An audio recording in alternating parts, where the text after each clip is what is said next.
Siete pronti? In questa inquadratura un po' alla Marco Montemagno delle moto, oggi sono qui per svelarvi alcune cose utili da valutare in fase di acquisto di una moto nuova. E allora, sigla!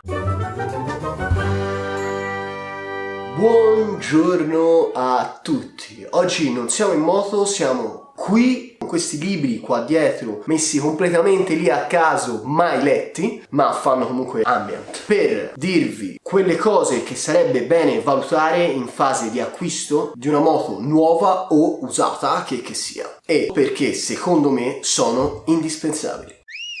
Attenzione, non parlerò di spese burocratiche tipo assicurazione o immatricolazione, né di spese per il pilota tipo abbigliamento, casco, eccetera. Ok, iniziamo. Prima spesa, i tamponi paratelaio o salvacarena. Che cosa sono? Sono dei pasticconi di plastica che si avvitano sul telaio e servono in caso di caduta a salvaguardare i danni nei confronti della carena o del telaio della moto. Perché è importante acquistarli? Al solo costo di 60 euro ti fanno risparmiare molti danni qualora dovessero essere impiegati, e quindi anche molti money. Nel caso in cui non ce li abbiate, molto male. Ma nel caso in cui vogliate approcciarvi all'acquisto vi do un consiglio. Anche se noi motociclisti non siamo molto propensi a vestire male la nostra bambolina, è una metafora ragazzi, ma abbiamo sempre un occhio di riguardo per quanto riguarda l'estetica della nostra moto, in questo caso i tamponi paratelaio è meglio se sono funzionali piuttosto che estetici, altrimenti si rischia di buttare via soldi perché non farebbero bene il loro lavoro. Seconda cosa che sarebbe importante valutare nel caso in cui ci stiamo approcciando all'acquisto di una moto nuova: gli stomp grip.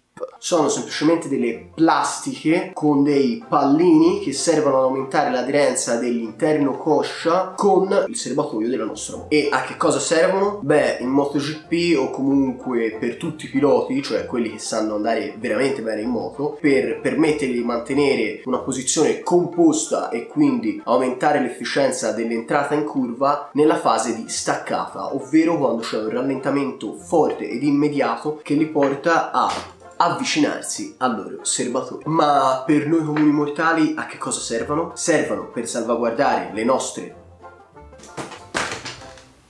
Le mie sono dello stesso colore. Nel caso in cui si dovesse trovare un ostacolo imprevisto nella careggiata. Sicuramente se utilizzate la vostra moto quotidianamente, la terza cosa importante da valutare in fase di acquisto di una nuova moto è indubbiamente: